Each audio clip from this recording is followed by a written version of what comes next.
So I finally got Touch of Malice to drop, and that means it's time to show you all the ultimate Touch of Malice build. I've been dying to get my hands on this weapon because it was one of my favorites back in the original Destiny, and now that it has come to Destiny 2, I think it will finally get a chance to shine. We have access to way more healing and survivability now, which will allow us to take advantage of Touch of Malice much easier and much more often. The intrinsic trait states that the final round in the magazine deals bonus damage, drawing from the wielder's life force, and then regenerates itself. Rapidly defeating 3 targets restores health. So what this means is that once we reach the bottom of the mag, instead of reloading, we can continue firing endlessly. The weapon will deal double damage in this state at the cost of your health. Killing 3 enemies will give you a chunk of your health back, but if you're firing too quickly, you may not even notice, so sometimes you gotta pace your shots a little bit. The second perk on this weapon is Charged with Blight. After hitting 10 precision hits with the weapon, you can hold reload to activate the weapon's alternate mode. This mode will fire a Taken Blight Ball, sort of like a Taken Captain, which will blind enemies and deal poison tick damage over time. This benefits from the final round perk as well, so be sure to fire it while you're at the bottom of the mag. It also has a hidden perk that buffs all Weapon of Sorrow damage for a few seconds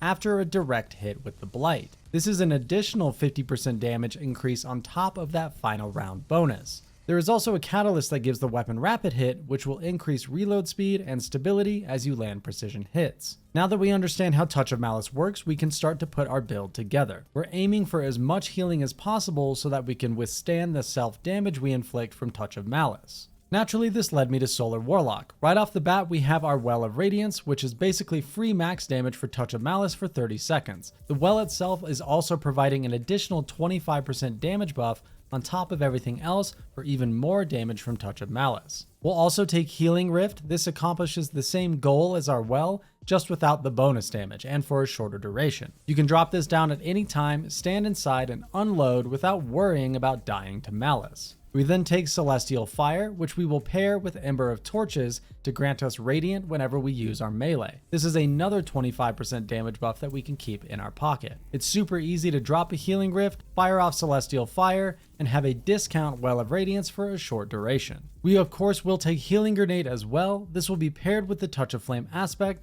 which improves our healing grenades to grant additional cure and restoration times 2. Again, this will allow us to survive the damage from Touch of Malice while restoration is active. We now have 3 different ways of healing ourselves at any time, so we can use Touch of Malice freely. For our second aspect, it's totally up to you. I switch between the 2 depending on what I'm doing. Heat Rises will grant us bonus melee energy from airborne kills and lets us use our weapons and abilities while airborne, and Icarus Dash grants us the movement ability as well as another way of gaining cure. Our first fragment is again Ember of Torches. This allows our melee to make us Radiance. We will pair that with Ember of Solace, which increases the duration of our Radiant and Restoration buffs, which is perfect for the build. And our last 2 fragments actually have some room for experimentation. I am using Ember of Singeing, which reduces Rift cooldown when we scorch targets, and Ember of Searing, which reduces our melee cooldown when we defeat scorched targets. My special weapon and my heavy weapon both have Incandescent, which means kills with those weapons and our abilities will actively be getting our Rift and melee back faster. You can use any other fragments you see fit. Ember of Empyrean or Ember of Benevolence could also fit well depending on how you play.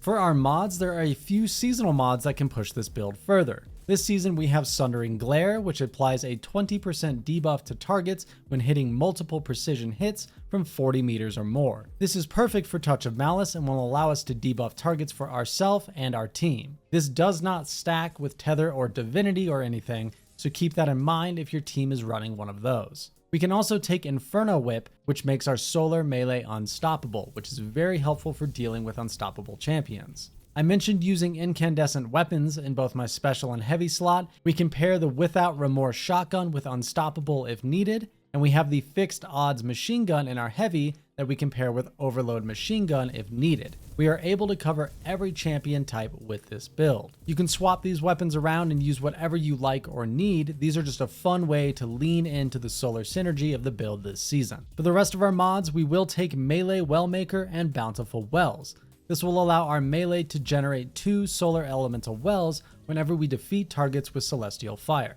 We will pair those mods with Well of Life, which will grant us passive healing from our wells, and we will also take Seeking Wells, which will make our wells gravitate towards us. For our final mod slot, you can take Font of Might, which will buff your solar weapon damage after picking up a well, or Font of Wisdom, which will reduce our super cooldown. I am pairing this with the Phoenix Protocol exotic chest, so I can have my Well of Radiance super as often as possible. Take advantage of mods like Bomber on your class item, which reduce grenade cooldown when we use our Rift, and Impact Induction on our arms, which reduces grenade cooldown when we use our melee. Now your stats can get a little convoluted, but 100 resilience is still great to aim for. It grants that 40% damage reduction and technically will help us survive more Touch of Malice shots. But we also want to make sure that we have good discipline and good recovery. High discipline is ideal so we can have the shortest possible cooldown on our healing grenade, and recovery will help us get our health back in a pinch if we get caught out, but it also reduces our Rift cooldown,